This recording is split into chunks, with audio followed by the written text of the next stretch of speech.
buenas noches, reciban la más cordial y bienvenida a esta nueva entrega de ¿Cómo está Sevilla? Aquí en Telesevilla saben cuál es nuestro lema. Somos la televisión de la ciudad, somos Sevilla, intentamos llegar a todas las Sevillas, si es que existen más de una, o más de dos, o más de 1000.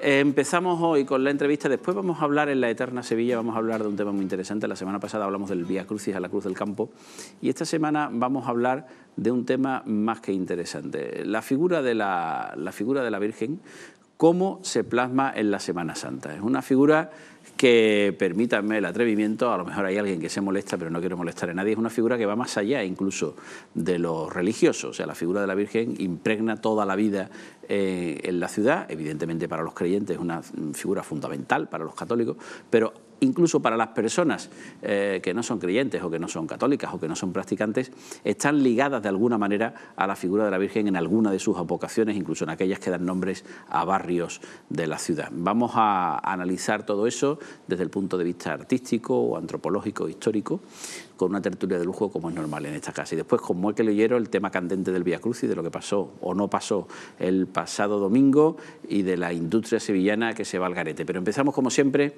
con la entrevista. Don José Manuel Hidalgo, rector del Colegio Europa. Buenas noches. Buenas noches. ¿Cómo está usted, don José Manuel? Pues muy bien, en un día lluvioso, más que nada. Lluvioso. Después el atardecer ha clareado, ha salido el sol. Es verdad. Al final siempre febrero es el mes de la locura y está así de loco. De pronto, por la tarde, a primera hora de la tarde, estaba todo gris, y después ha salido un sol. Y clásicamente el mes de la esperanza, de la purificación. De la purificación. Señor, ya está hablando de vírgenes, la esperanza y la purificación, ya llevamos dos.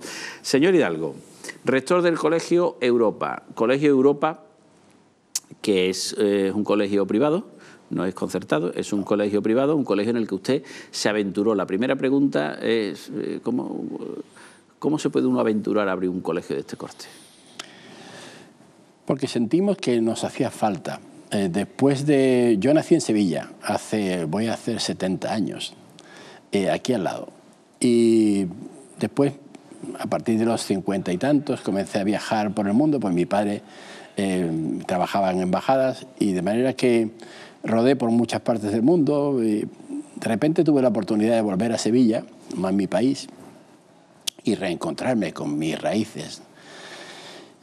Y ya entonces éramos conscientes, tenemos un solo hijo, y no encontrábamos una educación al alcance de los retos que habíamos contemplado por ahí fuera.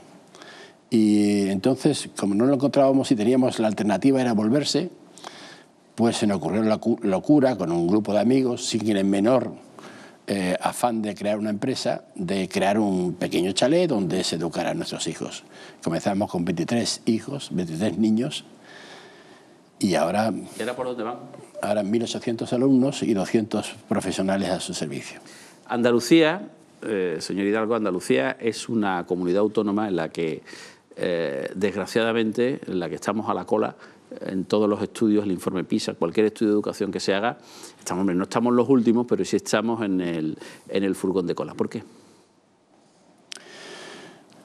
Básicamente yo entiendo que por una determinada concepción política de hace muchos años, en los cuales se pretendía estadísticamente lograr la mayor parte de títulos o de éxitos académicos.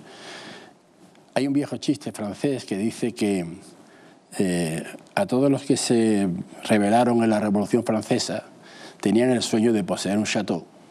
Del château, al final quedó reducido a un chalet, del chalet pues un adosado. Y al final mucha gente tenía el adosado, pero ya no era un château, ¿no?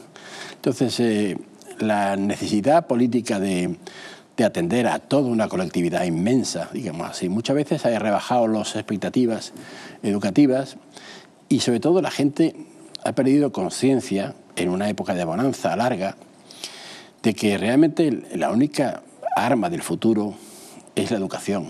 ¿La educación es el gran reto para salir de la crisis? Desde luego. Nosotros no necesitamos en estos momentos nuevas minorías dirigentes, necesitamos electores, votantes, hechos a base de una juventud nueva que se sienta capaz, que a su vez se sienta libre, que sea lúcida y que tenga gran apego a la tradición occidental. En la educación pública, la educación concertada, la educación privada, parece que últimamente están alentado todo esto desde el poder político, sobre todo de la Junta de Andalucía y también desde el Ministerio de Educación, parece que están ahora mismo en fricción. ¿Es obligatorio, es inevitable que la educación pública y la educación privada estén enfrentadas? A mí me parece que, al contrario, es absurdo. De la educación pública depende de la calidad general educativa de un país. Mis padres y yo mismo me eduqué en una educación pública mientras que estuve en España. Yo hice mi ingreso al bachillerato, que entonces hacía con 10 años, en el Colegio San Isidoro, Mesón del Moro. Igual que yo. Y para hacer el examen de bachillerato... Como yo hice allí la EGB, empecé con la primaria y después cambió a la EGB. Es que mi época era más antigua. Sí, era lo del ingreso. Para aprobar el ingreso al bachillerato no podíamos hacer 2 faltas de ortografía. Y se hacía con unos recursos muy limitados, materiales muy limitados. Eso era una buena enseñanza pública. Eso era una excelente enseñanza pública. ¿Cómo está la enseñanza pública en España ahora, en Andalucía, según su punto de vista? No lo sé. Realmente solo le puedo dar un dato, y es que el colectivo mayor de padres de alumnos de nuestro colegio son profesores de la enseñanza pública. ¿Y a su colegio llevan también a sus niños aquellos que defienden la enseñanza pública en público? Supongo que sí. La pregunta, como ve, tiene mucha guasa. No, porque es que algunas veces uno ve a gente defendiendo la enseñanza pública, no defendiendo la enseñanza pública, ojo, sino... Yo defiendo la enseñanza pública. Vamos a ver, exactamente. Vamos a ver, no defendiendo la enseñanza pública, sino acusando a una determinada ideología o a un determinado partido de que está fomentando la enseñanza privada cuando ellos a sus hijos lo llevan a la enseñanza privada. Que, sin oponerse, es muy razonable que haya padres muy preocupados por el futuro, porque sus hijos salgan adelante en el futuro. La libertad de llevarlo al colegio Y un colegio con enseñanza pública que uno considera que tiene un estupendo profesorado es una excelente opción. Y eso, por tanto, la enseñanza pública y la privada no se oponen.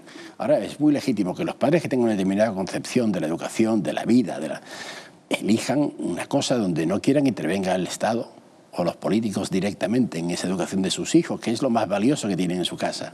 ¿Cuál es decíamos antes, o decía usted antes, bueno, yo lo comparto evidentemente, que la educación es el gran reto, es el gran instrumento para salir de la crisis. Pero en esta época en la que un chaval ve una pizarra y es como si nosotros viéramos, no sé, las tablas de Moisés, o incluso más. Ve un libro de texto y dice, bueno, pero ahí cómo va a estar toda la sabiduría, si esto va cambiando todos los días y se van incorporando a la red, a Internet, se van incorporando los nuevos conocimientos.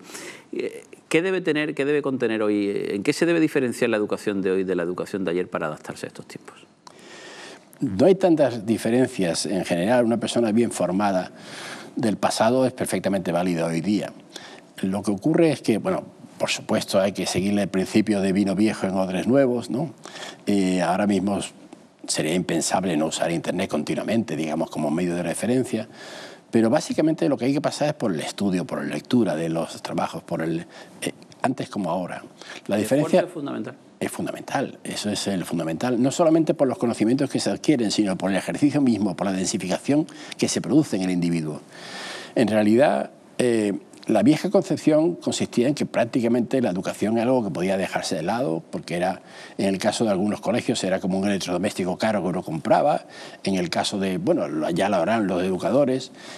Hoy día la gente aquí y en cualquier parte del mundo cobra conciencia clara de que es un arma de progreso y de futuro, es el sistema más justo de futuro, en el sentido de que realmente es lo que puede producir la auténtica revolución social. La persona, el hijo del cabrero, mediante la educación, sabe que poniendo en juego su esfuerzo puede equipararse al nivel más alto de la sociedad. La Junta de Andalucía niega la subvención a los colegios concertados que distinguen a los alumnos por sexo, o sea que solamente imparte clases en colegios que solamente imparten clases para niños, varones, y colegios donde solamente se imparten clases para niñas. ¿Cómo ve el asunto? a mí me parece cualquier tipo de discriminación política, en principio me parece mal, digamos así. Ahora, en la estructura de los centros separados por sexo o no, yo no tengo la experiencia, ni siquiera en mi vida personal, de que produzca efectos deleterios el hecho de que estén mezclados los sexos, ¿no? No sé a qué obedece. Si hay razones pedagógicas, evidentemente sí, sería partidario. En nuestro caso, evidentemente, conviven los chicos desde los 3 años hasta la universidad en igualdad de condiciones. Y yo creo que con el tiempo, la verdad es que no lo consideran chicos o chicas, son un bulto más en clase. ¿Qué es lo que distingue a su colegio? Bueno, en un colegio es difícil distinguir. Distingue el hecho de tener un ideario concreto. Muchos centros carecen de un ideario definido porque eso permite acoger a más variedad de y dentro de su ideario, el ideario del Colegio Europa, si tuviéramos que resumirlo en 2 o 3 frases, ¿cuáles serían? Pues es un colegio, un ideario internacionalista, es decir, muy centrado en extraer las máximas posibilidades de cada individuo y eso con indiferencia de su adscripción colectiva. Nosotros somos... Yo cuando pienso en una Andalucía próspera, una Andalucía culta, la concebimos como un territorio concreto donde viven personas cultas, cada uno de ellos, o personas prósperas, cada uno de ellos. Eso significa ser internacionalista. El hecho de que tengo seguramente los mejores amigos, me importa poco a cada uno de los alumnos del colegio si son donde han nacido. Seguramente hay vecinos que uno ha nacido muy cerca uno de otro y son completamente ajenos unos de otros y otros en cambio pueden ser. El otro es el sentido del esfuerzo y el esfuerzo como medio de prosperar en la sociedad. Eso evidentemente va correlacionado con el uso de los idiomas siempre, desde el principio. Para poder ser internacionalista hace falta que uno se mueva cómodamente, siempre, en cualquier idioma. De manera que los idiomas ocupan la mayor parte del horario y además los exámenes de idiomas no los realizan los profesores del colegio, sino tribunales venidos de fuera en cada caso, cada año. Esas son las bases fundamentales. El hecho de, y luego una énfasis muy especial en la cultura tradicional de Occidente. Los alumnos de ciencias estudian latín, los alumnos de letras estudian economía y matemáticas, como se hizo siempre en la tradición de la cultura occidental. Esa es nuestra patria. La cultura occidental es nuestra patria. Última pregunta. ¿Cómo ve Sevilla, don José Manuel? Usted que es director de aparte de ser director del Colegio Europa, es un hombre muy viajado y que ha vivido muchos años fuera no de Sevilla, sino de España. Pues la veo como el escenario de una obra ideal que no llega a representarse. El escenario con todos los elementos para una obra de teatro extraordinaria que no termina de cuajar. Y sin embargo siempre pendiente de la mano de nuestras tradiciones, del arte que nos puebla. Tenemos ahora alumnos del colegio que vienen de sitios tan lejanos donde realmente imaginarse que existe aquí al lado la iglesia de Salvador, visto desde Milwaukee, es impensable. Esta cercanía de la cultura que se palpa no solamente en las piedras, sino en la gente, en las formas de hablar, es tan cálido, tan atrayente, digamos así. Y por otra parte no terminamos de cuajar la obra. ¿Qué le falta a Sevilla para cuajar esa obra?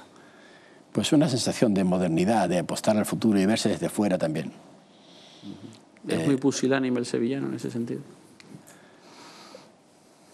Es un poco autocomplaciente consigo mismo. Y yo tengo la impresión de que hemos perdido desde hace mucho tiempo.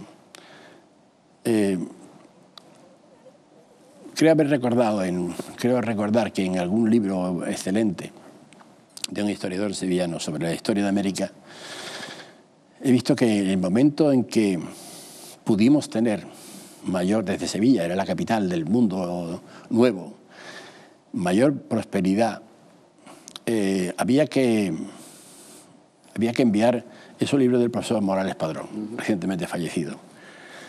En un determinado momento había que nutrir de aldabas, bisagras y todos los elementos de puertas a todo el continente. En realidad hubo que traerlos desde Alemania. Aquí se produjo una gran inflación por el dinero fresco que llegaba, pero no fuimos capaces, atenazados por nuestros prejuicios, de atender a ese compromiso, a ese reto. Y ahora tenemos otros grandes retos, y esos retos no terminan de cuajarse y de enfrentarse. Don José Manuel Hidalgo, rector del Colegio Europa, que ha sido un placer tenerle aquí. Feliz Cuaresma. ¿Le gusta la Semana Santa a usted? Claro, por supuesto, aunque todavía no he cursado suficiente seminarismo en esta segunda etapa de mi vida. Pues pero ahora tiene una magnífica semana dentro de poco para hacer un curso. Muchísimas gracias, muy amable. Por estar aquí. Nos vamos un segundo, volvemos con La Eterna Sevilla.